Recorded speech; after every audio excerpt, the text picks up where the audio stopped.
Donc bonsoir, donc déjà tout d'abord merci d'avoir accepté de nous recevoir. Est-ce que vous pouvez vous présenter s'il vous plaît? Donc moi-même, donc Guillaume de Stivin, 35 ans, cofondateur d'Urban Gaming et entrepreneur depuis au moins 4 ans. Voilà. Quel est votre parcours professionnel là? Alors à titre professionnel, donc je suis diplômé d'une école de commerce, celle de Reims. Puis ensuite j'ai passé 7-8 ans chez IBM en tant qu'ingénieur commercial de rencontre et aussi consultant. Ensuite j'ai fait un passage d'une start-up pendant 1 an pour savoir ce que c'était, et après je me suis lancé dans l'aventure en étant auto-entrepreneur, et puis maintenant aussi fondateur de Urban Gaming. Voilà. D'accord. Donc est-ce que vous pouvez nous présenter rapidement votre entreprise actuelle et son concept? Bien sûr. Urban Gaming, qu'est-ce que ça fait? Déjà ça fait un peu rêver parce qu'on fait jouer du monde et on fait jouer les entreprises. J'imagine que vous connaissez tous un petit peu le jeu de piste peut-être version papier. Nous, il y a 3 ans, on a décidé de se lancer sur la même chose, mais de manière beaucoup plus ludique, sur tablette tactile. L'idée, c'est quoi? Notre mantra, notre ADN de tous les jours, c'est de pouvoir transformer n'importe quel lieu, que ce soit un château, un musée, une salle de conférence, une entreprise, tout ce qui rassemble potentiellement des personnes, en un terrain de jeu, sur tablette tactile, lors de réunions professionnelles. C'est-à-dire que c'est ça très important, on est sur le segment des entreprises. N'allez pas chercher, vous, ah tiens, pour un anniversaire ce week-end, vous voudrais bien faire un Urban Gaming. Ce n'est pas encore disponible pour le marché des particuliers, c'est un choix de business model très précis qu'on a décidé il y a 3 ans. Nous allons venir sur le marché du grand public, mais quand nous aurons atteint une certaine maturité et une validation de notre business model. Voilà. D'accord. Est-ce que vous avez un petit exemple de mission par exemple que vous avez réalisée ou... Bien sûr, là je peux vous montrer en exclusivité ce qu'on va faire pour demain pour la société Mazda. Donc comment ça se passe? On a plusieurs modes de jeu, mais on se base beaucoup sur les jeux de société. J'imagine que vous connaissez peut-être le Trivial Pursuit. Vous avez peut-être déjà joué au Trivial Pursuit de manière rébarbative avec toute la suite de questions et autres. Mais imaginez que le plateau du Trivial Pursuit, c'est une grande carte, une Google Map, sur lequel vous avez des petites icônes comme ça, et ces petites icônes représentent des points d'intérêt. C'est des points urbains qui représentent des monuments, des statues cachées, du street art, des lieux de tournage, voilà, tout ce qui fait référence à du patrimoine urbain. Quand vous ne pouvez aider exactement comme sur un plateau de jeu, vous pouvez répondre seulement à la question que seulement si vous êtes sur la case. Là c'est un peu pareil. Tablette, ça permet d'être géolocalisé. Vous ne pouvez activer le défi associé à Opéra que seulement si vous êtes à Opéra. Place au Dôme, vous serez trop loin. Donc vous ne pouvez activer qu'à partir que vous êtes à 50 mètres. Et du coup, vous voyez, il va y avoir des défis. Quand on dit des défis, ça va être des questions à choix multiples, des questions refaites la vidéo de tel film qui a été tourné à cet endroit-là, parfois des questions en temps chrono, où on va reprendre des anciennes cartes postales, ils vont devoir retrouver ce qui était avant, après, enfin vraiment plein de jeux au niveau ludique. Et on peut en plus personnaliser, vous voyez que c'est Mazda. Demain, Mazda va avoir des questions liées à son activité, refaire des publicités et autres. Donc en plus, on ludifie, on gamifie l'entreprise, donc ce qui apporte une réelle valeur ajoutée. On est vraiment une entreprise de gamification.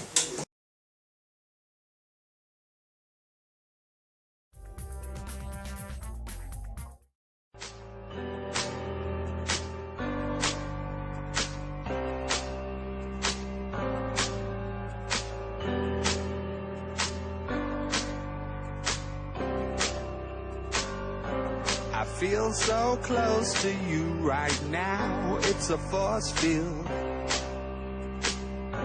I wear my heart up on my sleeve like a big deal. Your love pours down on me, surround me like a waterfall. And there's no stopping us right now. I feel so close to you right now.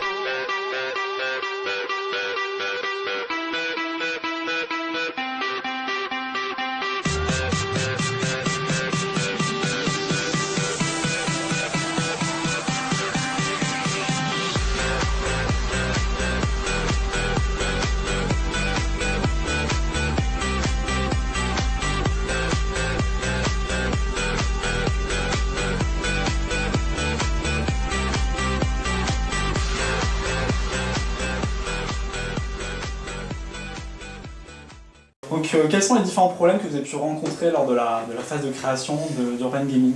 Eh ben, je veux dire, pas tant que ça, on vit un petit peu un conte de fées, pour la simple et bonne raison que, on y reviendra un peu par après, moi j'ai créé un premier business model où j'ai été confronté à quelques difficultés, donc j'en ai fait part lors du montage de la deuxième activité, et pour moi, les facteurs clés de succès, on n'a pas eu tant de difficultés que ça, parce que on avait le bon projet, avec la bonne équipe, au bon moment.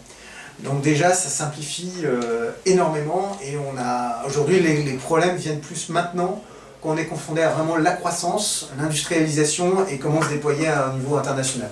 D'accord, c'est comment développer maintenant l'entreprise, comment la faire partir de start-up vers une entreprise. Exactement, et c'est ça qui coûte cher, industrialiser. Avoir une bonne idée et autres, c'est bien, mais en fait, si tu te rends compte qu'au bout de 2-3 ans, comment faire en sorte que ça puisse être pérenne et viable partout, c'est ça qui est le véritable enjeu, mais c'est aussi ça qui est aussi stimulant parce que tu te rends compte de tout le chemin que tu as déjà parcouru. D'accord. Donc vous avez parlé de coût cher. Est-ce que vous avez dû faire une levée de fonds pour...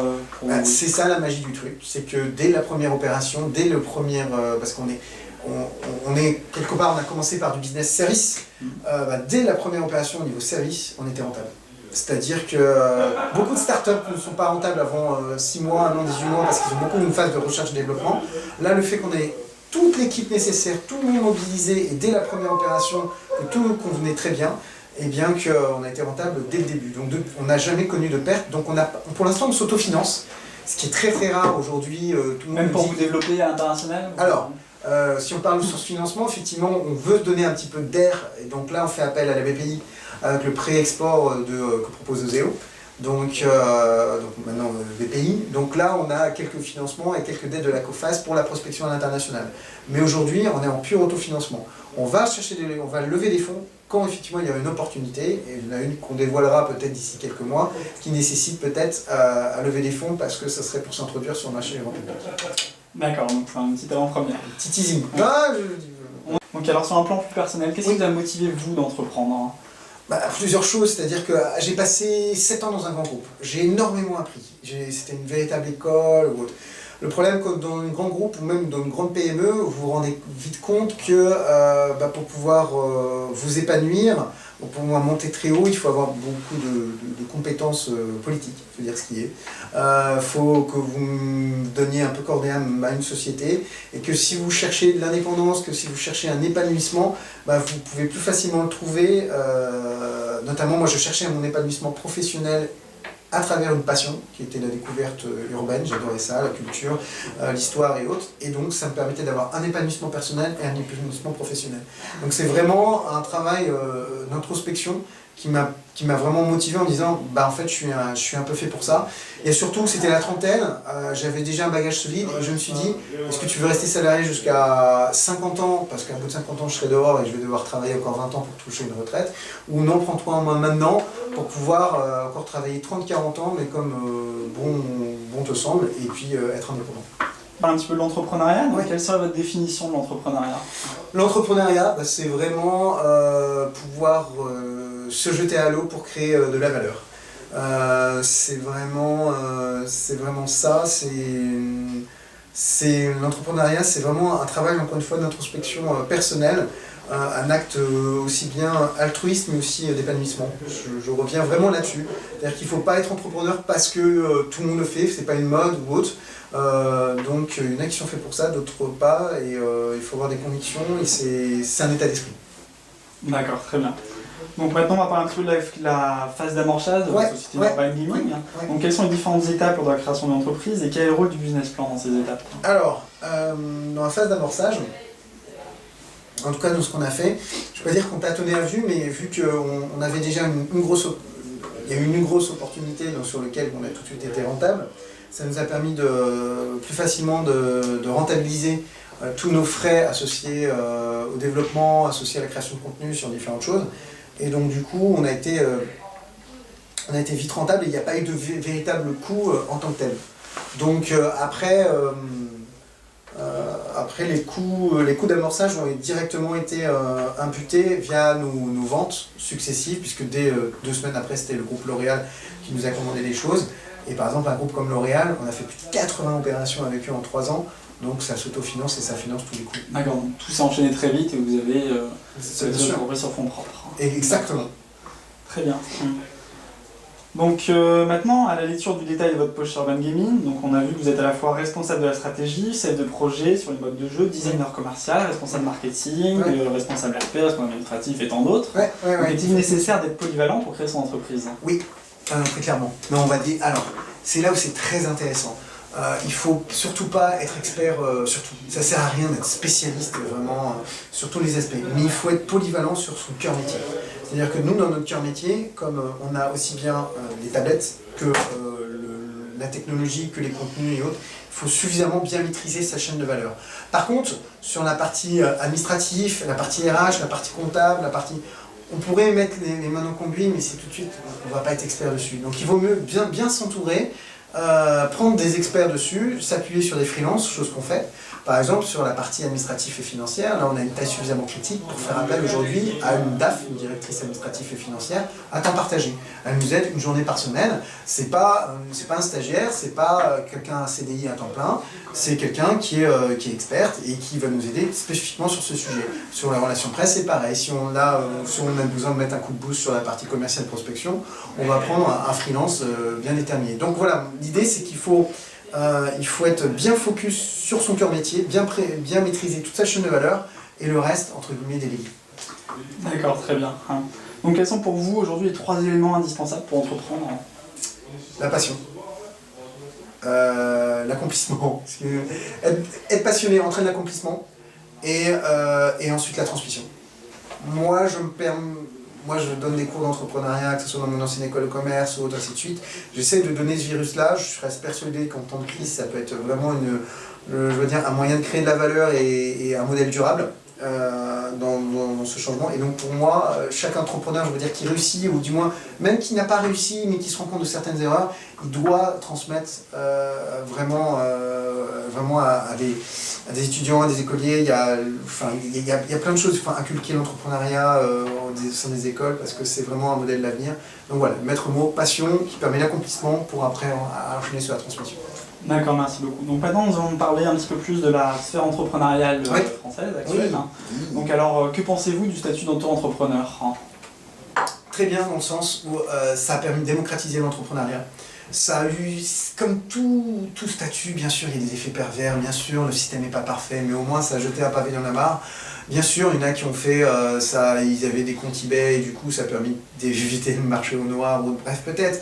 Mais ce qu'il y a, c'est que ça au moins, ça a un peu plus vulgarisé l'entrepreneuriat, ça a permis un petit peu plus de fixer un cadre.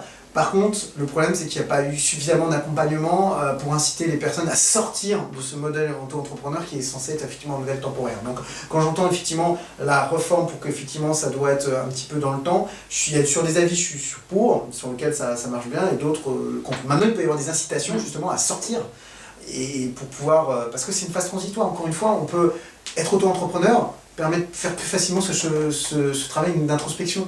Parce qu'on risque rien en se disant tiens, est-ce que je suis fait pour ça ou pas? Tiens, je crée un compte auto-entrepreneur, c'est répondre à 10 questions, dont 8 sur l'état civil. C'est pas énorme, on a son compte, on crée, on voit ce que ça donne, et après on fait sa propre évaluation.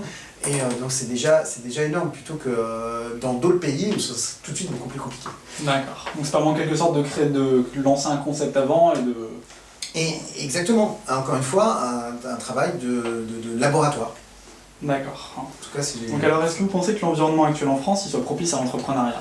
Alors oui et non, c'est-à-dire qu'il y a plusieurs aspects, c'est-à-dire que c'est un des seuls pays où quelque part vous avez quand même pas mal d'aides au début, potentiellement, j'en connais beaucoup qui, c'est un petit peu fait pour ça. Moi j'ai eu la chance de pouvoir avoir des indemnités ACDIC qui m'ont permis de pouvoir m'aider à me lancer. Donc d'affiner mon business model, de prendre mon temps et autres lors de la création de ma première société.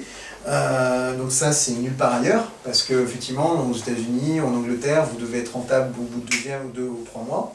Par contre, c'est un effet pervers aussi. Donc il y en a qui, moi j'ai des amis entrepreneurs qui prennent tranquillement leur temps pendant 2 ans pour pouvoir être rentable, et après tout de suite c'est un peu plus compliqué. Et après on a les charges salariales, les charges patronales, où là c'est le deuxième effet massue, mais entre guillemets j'ai envie de dire, on a été aussi aidé au début, on a eu des aides, donc c'est un petit peu normal aussi de rendre. Donc c'est pas évident, il faut arriver à tout rééquilibrer. Donc alors depuis quelques temps, on peut voir qu'il y a une multiplication des différents programmes d'accélération, d'incubation et de mentoring. Complètement. Est-ce que vous pensez que c'est une bonne chose, hein? Oui, complètement. C'est une bonne chose parce que ça se base sur des modèles qui marchent.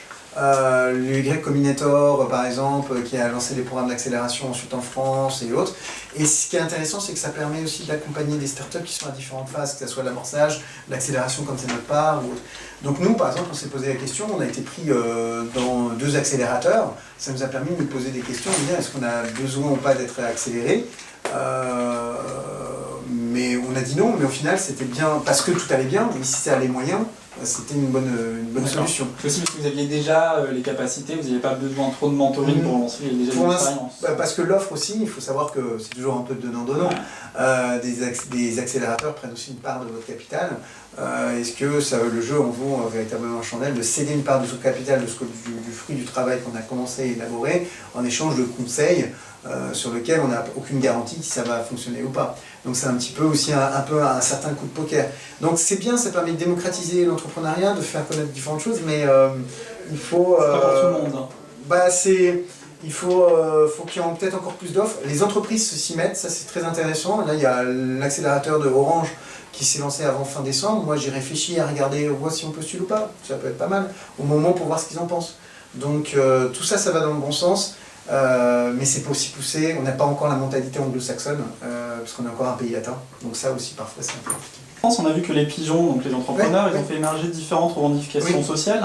Est-ce que vous pensez que les charges sociales sont trop élevées en France pour créer son entreprise? Je vais pas dire non, c'est clair que les charges sociales sont effectivement très élevées, quand on veut se payer et autres, mais encore une fois c'est un juste retour par rapport... moi j'ai cotisé pour justement pour avoir les ACDX, ça m'a permis de financer aussi le début. Donc après il y a le système de l'État-providence qui se met en marche, donc qui fait partie des charges sociales. Maintenant effectivement c'est assez trop. Donc l'exonération des charges sociales pendant les premières années ou à des moments critiques, si ça pouvait être assoupli, il y aurait peut-être un petit peu le cimetière des startups serait un petit peu moindre. Donc oui c'est le sujet le plus important avec la fiscalité. Parce qu'aujourd'hui, les entrepreneurs sont prêts à payer des impôts. La seule chose, c'est qu'on veut que ça soit stable. Parce qu'aujourd'hui, un business plan, par nature, il est faux. Si en plus les règles fiscales changent tous les 2 mois, c'est encore plus faux. D'accord. Et quelles pourraient être les solutions pour favoriser l'entrepreneuriat en France? L'éducation. Non, très clairement, l'éducation, il y a une association qui s'appelle 100 000 entrepreneurs qui veut véhiculer, de faire des modules d'entrepreneuriat dès la 6e ou autre. C'est complètement... avec les nouvelles technologies, avec les nouveaux business models qui peuvent apparaître, c'est complètement envisageable. Aujourd'hui, j'ai vu des exemples où des personnes qui ont 12-13 ans étaient capables de faire des applications et être déjà rentables. Donc pour moi, c'est l'inclure dès en amont. C'est comme tout, plus tôt on commence, mieux c'est alors. Exactement. Et moi, juste pour mon école de commerce, par exemple, à l'époque, je suis sorti en 2000, c'était le début de l'entrepreneuriat. On a fait un module, mais aujourd'hui, il y a des majeurs. Donc les écoles de commerce prennent conscience maintenant de la portée de l'entrepreneuriat. Donc il faut rentrer de plus en plus en amont et inculquer ces valeurs-là. Parce que le modèle salarié va montrer ses limites d'ici quelques années. Je m'en mets ma main à couper. Et donc du coup, encore une fois, expliquer, je dirais, aux étudiants en autres que bon, par rapport au chômage ou autre, il y a d'autres choses qui sont possibles. L'entrepreneuriat est une chose, donc encore une fois, c'est pas la panacée, il faut avoir suffisamment fait son travail d'introspection pour être sûr que c'est la bonne voie.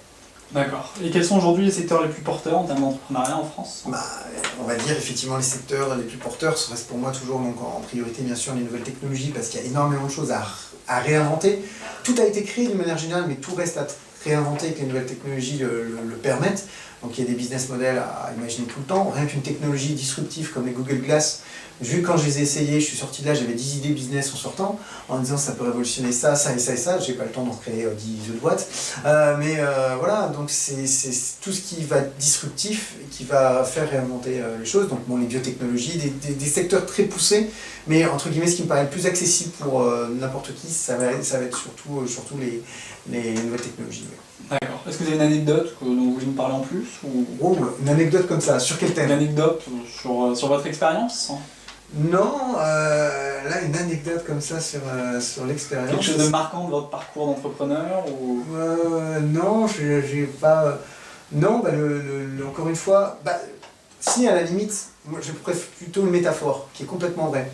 Vous pouvez citer qui c'est, à votre avis, qui a fait fortune lors de la rue vers l'or fin 19e siècle?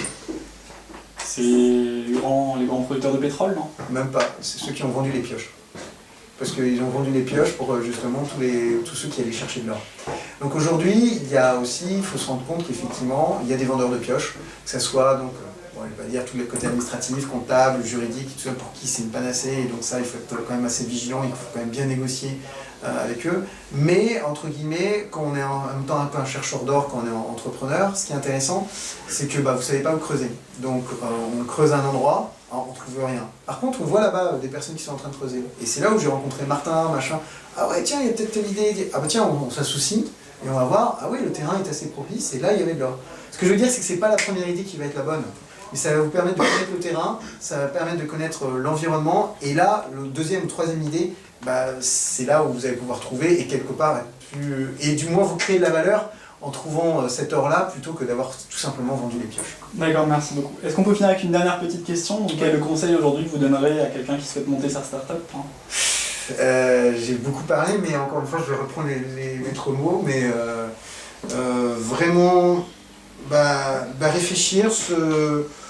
Encore une fois, ça ne coûte rien de créer un compte auto-entrepreneur, de brainstormer, de se lancer, d'aller à des... C'est un énorme réseau, donc d'aller à des soirées réseau entrepreneurs. Il y en a plein qui sont en recherche de concepts ou autres. Voilà, s'informer, s'inscrire sur les blogs, c'est une sphère en ébullition, donc rentrer dans ce modèle-là pour savoir si on est fait pour ça, et après, une fois qu'on chope le virus, trouver son épanouissement. Et après être d'accord pour jouer le jeu de la transmission. Donc voilà. Moi je dirais, c'est pas être au bord de la piscine, plonger, et puis on voit si on arrive à nager et faire le crawl. D'accord, merci beaucoup pour avoir pris le temps pour nous répondre. Pas de problème, merci à vous. Merci beaucoup. Merci.